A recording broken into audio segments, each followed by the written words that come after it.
I like watching it, just really appreciated the fact of there was this overarching theme that they came for these past two episodes, and it was that dog mentality. And you've seen it from every aspect that they were going for, from the aspect of Rodman. Like, dude, that is the player, that is the guy who you want on your team. 100%. And then when you look at other teams, you're like, that's the guy I don't want to face. Mm-hmm. And then you look at the Pistons, same thing. You can look at all those guys and be like, those are the guys I want on my team. And then you kind of have that Bulls mindset where they're like, they're still competitors. They're still going to go out there. But they're like, man, if I don't got to face these guys in the Eastern Conference Finals, I'm going to take that trip. And then you see like that whole other side of Jordan being that dog. And for the umpteen years that he's playing in the NBA where he hasn't lifted a weight, where he hasn't gone to the weight room, to finally see that there is a challenge in front of him and that he has to do something different in order to overcome this challenge, whether it be hit in the weight room, whether it be having to change his game. Like, that's where, as a basketball player, as a lover of the game, you start to appreciate who Jordan was so much more, because that's where I honestly believe he became the GOAT. It's not all the scoring titles that he got. It's that mindset, that flip, that switched where he went, all right, bet, in order to beat my opponent, I'm going to have to change. I'm going to have to change my game. Like, yes, I can go out there, score 30 points a game, but that's not going to win me a championship. And that's for me what solidifies him as the greatest player to play the game, because nobody has done that on that scale. So I remember watching the clip of, you know, the transformation of the weight gain of, they added 5, then 5, then 5.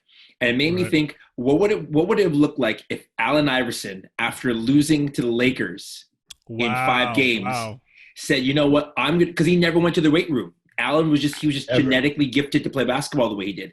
What would have happened if Bubba Chuck says, you know what, I'm going to go to the weight room, I'm going to put on 10 pounds, so that when I go to the floor, when I go to the hoop, you're going to try to dog me, and you can't. I'm going to elongate my career because I was able to drag my team that way. And that separates really good players from the GOAT players.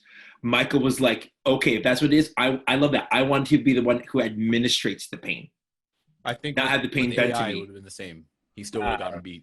I don't know, guys. I don't know. I'm saying I jumped ahead of the bus on Hosky. I didn't say that. I just wonder what would it have looked like. What would a muscular Allen Iverson would have looked like? I don't know. Hosky. Yeah. And the thing is, right? Like when we talk about these things, that mentality has actually been normalized. We see that now with a lot. Like, yeah, I know personally Kyle Lowry's trainer, and Lowry name drop. No, I'm not dropping a name. Again. I'm not dropping. No, but I'm saying. Okay, well, like, division comes to my church. I play basketball. Yo, he was one of my junior highs. We're not talking about Jayla Mama Malila? We're not talking about Jayla Mama Malila? You know what? Wow. What about Jayla Mama Malila? Yo? I got basketball. Ayesha Curry was one of my junior highs. Husky, man. I got your back this time, bro. Y'all I played let the man talk. I played. All right, Hosky. Okay, we've Tristan dogged on the Thompson was in the man. YMCA with us. Okay. Downtown Brampton, Beach Town. Hosky, What up? continue. Husky, You know go ahead, Kyle bro. Lowry's trainer, yes. I say that because we know Kyle as, like, from before he was an all-star, when he came from, I think it was Houston to Toronto, and we know that, like, he's not going to go down as one of the greats in the game. Facts. Like, he's just not going to be, Kyle Lowry was the GOAT point guard, or he's not going to go down as one of those. I would dare say he'll be lucky to be a Hall of Famer, right? Like, if that, right? That is going to be a great 5-minute discussion one day. That's a sorry. Continue, but that's gonna be a great. But yeah, ooh, for sure. That is a good one. That's for the chat later on. Ooh, You're just never getting Raptors tickets again. The reason why I say this is I don't even get Raptors tickets now. The reason why I say this is because Is that really your friend then? he didn't even get Raptors. Yo, let him talk. allow him. Yo, but that same mentality of like my game, like we had a shot at this. My game is not good enough, therefore I transform. Like that mentality that Jordan may have started is now normal, right? Like we see every year LeBron add something to his game. I'm not trying to debate that he's the GOAT, but I'm saying like there's a normality of this now in terms of like I agree with you, Chase. Like what would have been like to see to see Iverson put on 12 pounds and absolutely bully mans when he gets to the rim, right? Like what would have been like? But we have these examples now. That's actually where the game is at. Yeah. That like you don't survive if you don't put on that weight. If you Giannis, man, my God, Giannis came in as a skinny MAGA dude, right? And now like look, like there's so 50 many pounds of muscle. That's insane. But what I wanted to say is like, have we, watching this documentary, we're looking at this, and I wonder like if we've normalized an idea of mediocrity. Take this in now, right? Like we're looking at these guys who are mastering their crafts and we're all in awe of this. And I'm like, man, like what better do we really have to do? I'm not saying it to the point of forsaking your family and everything like that, because I think that's like, there's a level of what the Bulls accomplished and the mentality of Michael Jordan and Dennis Rodman, Scottie Pippen of they had to sacrifice a bunch of different things.